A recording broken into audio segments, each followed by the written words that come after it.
తాకట్టులో ఉన్న మీ బంగారాన్ని విడిపించి ఆ రోజు ఆన్లైన్ రేటుకి మేము కొంటాం. Bhavani gold company. నమస్కారం, వెల్కమ్ టు సుమన్ టీవీ. నేను గీతాంజలి. ఫిబ్రవరి 16వ తారీఖున సంకష్టహర చతుర్థి అండి.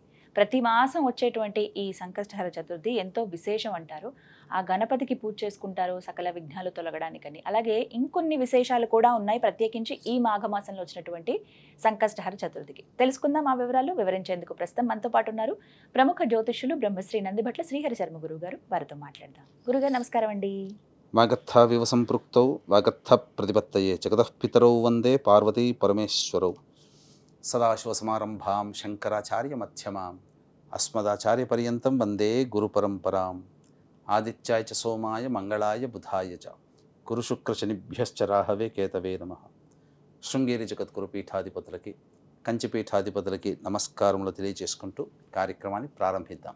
సంకష్టహర చతుర్థి ప్రతి మాసం వస్తుందండి. చక్కగా పూజ అయితే చేసుకుంటారు ఆ రోజు అంతా నియమంగా. అంటే వినాయక చవితి ఎలా అయితే చేసుకుంటారో ఇంకా అలాగే భావిస్తారు చాలా మంది. అదే ఈసారి చాలా ప్రత్యేకం అంటున్నారు మాఘమాసంలో వచ్చేటువంటి చతుర్థి. వివరాలు తెలియచేయండి. తప్పకుండానమ్మా. మనకు ఉన్నటువంటి అనేక మాసాలు 12 మాసాలలో వైశాఖ మాసము, ఆషాఢ మాసము, శ్రావణము, కార్తీకము, ఆశ్వీజము, మార్గశిరము, మాఘము, ఈ మాసాలన్నీ కూడాను మానవుడు తరించడానికి అనగా తన యొక్క సంకల్పం నెరవేరడం కోసం చేసుకునేటువంటి పూజ వ్రతాది నియమాలు పాటించడానికి అనుకూలం. మిగతా మాసములన్నీ కూడా పితృదేవతల్ని ఆరాధనగా చేసుకునేటువంటి కొన్ని ఉంటాయి. అయితే మనకు సంకష్టహర చతుర్థి అనేటువంటిది అనాదిగా యుగ యుగాల నుంచి ఆచరిస్తున్నటువంటి వ్రత విధానం ఇది. దీనివల్ల మానవులకి కలిగేటువంటి లాభము అనే దానికంటే కూడా శుభాలు అనేటువంటి మంచిది. ఆ శుభాలు అనేటువంటివి మానవులకి కలిగే శుభాలని వర్ణించడానికి మనకు ఒక సమయం అంటూ సరిపోదు. అంతటి గొప్పది. ఎందుకనంటే కరుణామయుడు దయామయుడు సాక్షాత్తు విఘ్నేశ్వరుడు. ఎవరు పిలిచినా పలుకుతాడు. ఎందుకంటే దీనికి సంబంధించిన ఒక గాథ కూడా ఉంది. పూర్వము గణపతి చిన్నతనంలో ఎవరికైనా కానీ జంతువుల్ని చూసినా లేకపోతే ఆట బొమ్మల్ని చూసినా, ఇప్పటి కాలం పిల్లలు చిన్న చిన్న కుక్క పిల్లలతో సరదా పడుతుంటారు. మేక పిల్లలు, కోడి పిల్లలతో. అలాగే పిల్లి, ఆ ఉద్యానవనంలో పిల్లి తిరుగుతుంటుంటే ఆ పిల్లి చూసి ముచ్చటపడి పట్టుకోవాలనే ఉద్దేశంతో గణపతి వెంటబడుతుంటుంటే చిక్కకుండా ఉండేసరికి కోపం వచ్చేసేసి ఎట్లా అయితేనో పట్టుకొని దాన్ని గీరుతాడు. గీరేసరికి చారలు వస్తాయి. వచ్చిన తర్వాత అది ఇంటికి వెళ్ళిపోతాడు. అమ్మ ఆకలిస్తుంది, నాకు పెట్టమ్మా అని అంటే పార్వతీ అమ్మవారు ఆ గణేశుడిని చూడకుండా ఇటువైపు ఉంది తీసుకోపో అని అంటాడు. అమ్మ నాకు చూసి చెప్పొచ్చు కదా అని అంటే ఎటువైపు వచ్చినా ఆయనకి మొహం చూపించకుండేసరికి పట్టుబట్టి అమ్మని చూడాలని చెప్పి గణపతి ముందుకు వస్తాడు. కనబడగానే అమ్మవారి చెంప మీద గీరలు కనబడతాయి. కనబడేసరికి అప్పుడు ఎందుకమ్మా ఏమైందమ్మా అంటే, నీకు తెలియకుండా ఎవరు చేశారో చెప్పు, నేను వాళ్ళని సంహరిస్తానంటే, ఎవరైనా చేస్తే నీకు చెప్పొచ్చు కానీ నువ్వే చేసావు కదా, నీకెలా చెప్పను నేను అంటుంది. ఏం జరిగింది నన్ను చెప్పమ్మానంటే, నీకు తెలియదా నువ్వు చేసిన పని, ఒకసారి గుర్తు తెచ్చుకుంటే అంతకుముందు జరిగినటువంటిది. ఈ సృష్టినంతా కూడా ఏ రూపంలో ఉన్నా నేను తల్లినే కదా, కాబట్టి అన్ని జంతువులు నా రూపమే కదా, మరి నువ్వు ఆ ప్రాణిని నువ్వు ఇబ్బంది పెట్టావు కదా, కాబట్టి నువ్వు ఆ ప్రాణిని సంరక్షించు అనగానే ఆ ప్రాణి కోసమే ఆ ఉద్యానవనం అంతా ఎతికి ఒక చోట దాక్కున్నటువంటి ఆ పిల్లిని చేరదీసి దగ్గర తీసి, ఇక ఆ రోజు నుంచి అమ్మ బాధపడిందని చెప్పి ఆ రోజు నుంచి ఏ ప్రాణిని కూడా ఇబ్బంది పెట్టకుండా ఉన్నాడు గణేశుడు. కాబట్టి అందరినీ కూడాను సమదృష్టితో దయా దృష్టితో చూసేటువంటి ఆ గణపతిని ఎవరైతే ఈ సంకష్టహర చతుర్థి రోజున వ్రత నియమాన్ని అనగా మనకు ఈ వినాయక చవితి, వరద చతుర్థి, సంకష్ట చతుర్థి అని చెప్పి మనకు 2 నియమాలు అనేటువంటివి ఉన్నాయి. కాబట్టి ఈ వరద చతుర్థిని వినాయక చవితిగా మనం పిలుచుకుంటుంటాం. ఈ సంకష్టహర చతుర్థి వ్రతాన్ని మాత్రం పౌర్ణమి వెళ్ళిన తర్వాత చతుర్థి తిథి ప్రదోషకాల సమయంలో ఉండగా వచ్చేటువంటి రోజున ఆచరించాలి అని మనకు శాస్త్రం చెప్పబడి ఉంది. ఇప్పుడు ఫిబ్రవరి 16వ తారీఖు వచ్చింది కదా, ఆదివారం రోజు వచ్చింది. దానికి ఇంకా చాలా విశిష్టతలు ఉన్నాయమ్మా. ఎందుకనంటే మాఘమాసము ప్రత్యేకం ఒకటి, రెండవది ఆదివారం అనగా రవికి సంబంధించినటువంటి వారముగా చెప్పబడి ఉంది. మూడవది హస్తా నక్షత్రం ఉంది. అనగా మనకు చతుర్థి తిథిని నిర్ణయించేటువంటిది చంద్రుడి గమనమే కదా, అట్టి చంద్రుడికి నక్షత్రం అయినటువంటి హస్తా నక్షత్రం ఉండగా ఇది జరిగింది.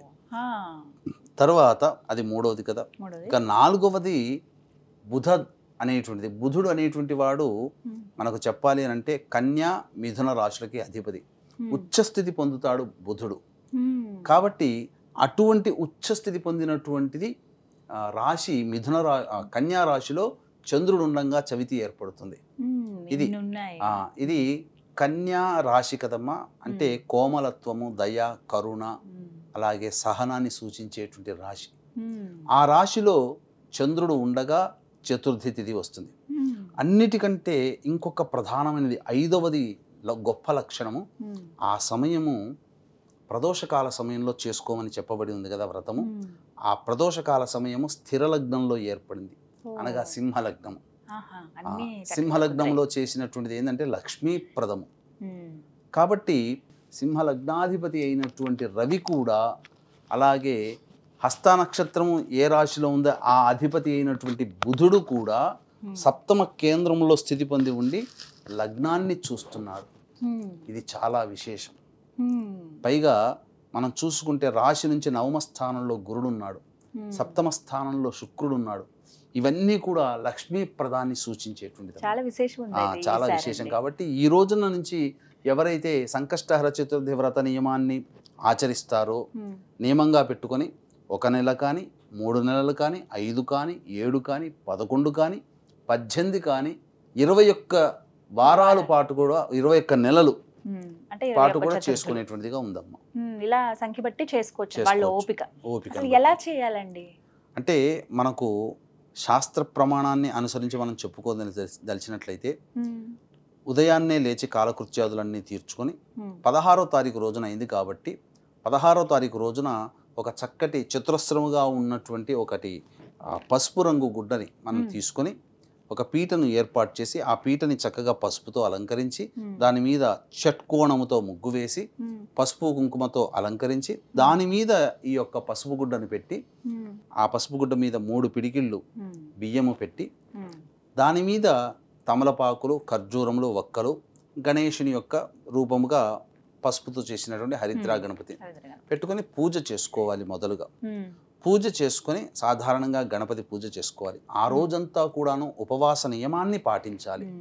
ఉపవాస నియమాన్ని పాటించి ప్రదోషకాల సమయానికి చేరుకునే సమయానికి కాలకృత్యాదులన్నీ తీర్చుకొని మళ్ళీ గణపతి పూజ అనేటువంటిది స్టార్ట్ చేయాలి. అయితే ఈ గణపతి పూజ అనేటువంటిది మనము దేవాలయంలో ముందుగా వెళ్ళి గణపతికి అర్చన, గరికతో అర్చన అవన్నీ జరిపించుకుని వచ్చి ఇంటికి వచ్చి నియమాన్ని పాటించాలి. చంద్రుణ్ణి చూసి అప్పుడు నియమాన్ని పాటించాలి. ఆ చంద్రుని ఖచ్చితంగా ఆ రోజున చూడాలమ్మా. చంద్రుడు నెలవంక మంచిగా చక్కగా కనిపిస్తుంది. ఇక ఆ 3 పిడికిళ్ళు ఏవైతే బియ్యం తీసామో ఆ బియ్యాన్నంతా కూడాను వేసి బెల్లముతో చేసినట్టు పాయసంగా చేసి అప్పుడు గణపతికి పూజ చేయాలి. గణపతికి మనం వినాయక చవితి రోజున ఏ విధంగానైతే మనం పూజా విధానంగా చేస్తామో ఆ విధంగా చేసి ఉండ్రాళ్ళు, అలాగే సంబంధించినటువంటి ఈ బెల్లం పాయసం శక్తి కొలది చేసుకొని నైవేద్యంగా పెట్టి చంద్ర దర్శనం చేసుకొని అప్పుడు భోజనం చేసినట్లయితే తప్పకుండా ఆ గణపతి యొక్క అనుగ్రహాన్ని పొందిన వాళ్ళం అవుతాం. ఇది వ్రత విధానం చక్కగా చేసుకోవాలి.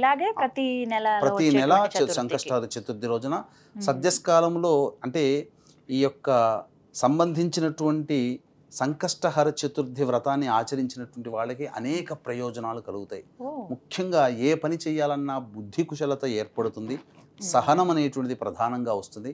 మనిషికి ఇప్పుడు సహనం లేకుండానే కదమ్మా, ఇప్పుడు హోటల్కి వెళ్తాము, తీసుకొచ్చేంత ఓపిక కూడా ఉండదు, ఆ లోపలనే గొడవ పెట్టేసేస్తాం ఏదైనా పదార్థాన్ని ఆర్డర్ చేసి. అన్నిటికంటే మించి సహనం, గణపతి నుంచి నేర్చుకోదగినటువంటిది సహనం. ఆ సహనం అనేటువంటిది ఏర్పడుతుంది. అలాగే నరదృష్టి, నరఘోష, బ్లాక్ మ్యాజిక్లు ఎవరైతే ఉంటాయో అవన్నీ చేసిన దోషాలన్నీ కూడా తొలగిపోతాయి సంకష్టహర చతుర్థి రోజున. ముఖ్యంగా గణపతి కూడా చాలా విశేషమైనటువంటి ఫలితాలను ఇచ్చేటువంటి వాడు. మనకున్నటువంటి హిందూ సనాతన ధర్మ సాంప్రదాయంలో మనకు ఆదిశంకరాచార్యుల వారు అనేక మంది మత ఆచారాన్ని పాటించే వాళ్ళందరినీ కూడా జయించాడు అన్నాడు కదా. అందులో ఈ గాణాపత్యము అనేటువంటి వాళ్ళని కూడా జయించాడు. గాణాపత్యం అంటే గణపతిని ఉపాసన చేసుకొని ఉండే వాళ్ళందరినీ కూడాను ఓడించి అందరినీ సంతోషపెట్టి అందరి మత ఆచార ప్రకారము ఒక పూజా విధానాన్ని కూడా ఏర్పాటు చేయడం, పంచాయతన పూజ అనేటువంటిది ఆ విధంగా మనకు చెప్పబడింది కనుక పురాణ యుగ యుగాల నుంచి కూడా ఈ గణపతి ఆరాధన అనేటువంటిది చాలా ప్రశస్తమై ఉన్నదని చెప్పవచ్చమ్మా. గురుగారు ఇంకా ఏమైనా నియమాలు ఉంటాయండి ఆ రోజున ప్రత్యేకంగా? ముఖ్యంగా ఆ రోజున బ్రహ్మచర్య వ్రతాన్ని ఆచరించాలి. ఆ రోజున ఆచరించినటువంటి వాళ్ళు గణపతి యొక్క అనుగ్రహం కోసమే గణపతిని చక్కగా తలుచుకుంటూ నిద్ర ఉపక్రమించాలి. అలాగే ధూమపానము, మద్యపానము, మాంసాహారం ఇవన్నీ కూడాను నిషేధము. నేలపైనే నిద్రపోవాలి. ముఖ్యంగా గణపతికి ఉపయోగించే గరికది ఏదైతే ఉంటుందో ఆ ప్రతి ఇది కూడాను గరికని చక్కగా నీటితో కడగాలమ్మా. చాలా మంది ఇప్పుడు బయట అమ్ముతుంటుంటారు, అవి ఎక్కడెక్కడో ఎంతో మంది తొక్కినటువంటి ప్రదేశాలు ఇవన్నీ ఉంటుంటాయి. సాధారణంగా వాళ్ళు మనకు ప్రత్యేకంగా మంచిది చేసేవారు కదా. కాబట్టి మనం ఇంటికి వచ్చిన తర్వాత ప్రతిదీ కూడాను పూజకు ఉపయోగించే వస్తువు శుభ్రపరచుకోవాలమ్మా. 3 చతుర్థులు చేద్దామని అనుకున్నప్పుడు మధ్యలో ఏమైనా ఆటంకం వస్తే మహిళలకి తర్వాత మళ్ళీ అంటే అది తప్పించి లెక్కించొచ్చా అండి? మళ్ళీ మొదటి నుంచి వస్తుందా? మహిళలు గనక ఇంట్లో ఉన్నప్పుడు ఈ విధంగా జరిగితే అది 2వ వారానికి అంతరం వచ్చినా, 3వ నెలకి వచ్చినా ఏదైనా ఇబ్బంది కలిగినప్పుడు దాన్ని పక్కకు పెట్టేసి మళ్ళీ వచ్చే చతుర్థి రోజున ఈ యొక్క నియమాన్ని పాటిస్తే ఇబ్బంది లేదమ్మా. అవసరం లేదు, కౌంట్లోకి వస్తుంది. లేదా ఆ పౌర్ణమి రోజునైనా కానీ, ఆ తర్వాత చతుర్థి రోజున ఇబ్బంది వస్తుంది కదా, పౌర్ణమి రోజునైనా కానీ ఈ వ్రతాన్ని ఆచరించినా అదే ఫలితం వస్తుంది. అలా కూడా చేసుకోవచ్చు. నేను కొన్ని విన్నాను గురుగారు, కొన్ని దేవాలయాల్లో ఇలా చేస్తారు. అలా ఆలయంకి వెళ్ళి చేసుకోవచ్చా లేదా ఇంటి దగ్గరే చేయాలా? సామూహికంగా కూడా చేసేటువంటి వ్రత విధానాలు ఉన్నాయి. ఆ రోజున విశేషంగా హోమాది కార్యక్రమాలు చేస్తారు. గణపతి హోమం చాలా చేసుకుంటే చాలా విశేషము. గణపతికి ఆ రోజున ప్రదోషకాల సమయంలో హోమం గనక చేసుకుంటే గణేష చతుర్థి రోజున ఎంతటి పుణ్య ఫలితం పొందుతామో వినాయక చవితి రోజున అంతటి పుణ్య ఫలితము ఆ రోజున పొందుతామమ్మా.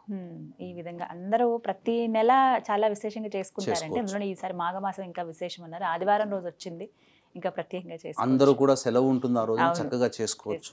అలాగే వీక్షించేటువంటి ప్రేక్షకులకి ఈ యొక్క మహాశివరాత్రి సందర్భంగా ఫిబ్రవరి 26వ తారీఖు రోజున జాతకరీత్యా ఉన్నటువంటి అన్ని రకాల సమస్యల నివారణకి, ముఖ్యంగా శివానుగ్రహం కోసం కాశీలో 21 రకాల హోమాది కార్యక్రమాలు చేయించడం జరుగుతుంది. అలాగే రుద్రపారాయణాలు కూడా చేయడం జరుగుతుంది. అవకాశం ఉన్న వాళ్ళు కార్యక్రమ తదనంతరం కాంటాక్ట్ చేసి మీ గోత్రనామాదులు నమోదు చేసుకోవచ్చు. చక్కగా వివరించారు గురుగారు, ధన్యవాదాలండి. సర్వం శ్రీ ఉమామహేశ్వర పరబ్రహ్మార్పణమస్తు.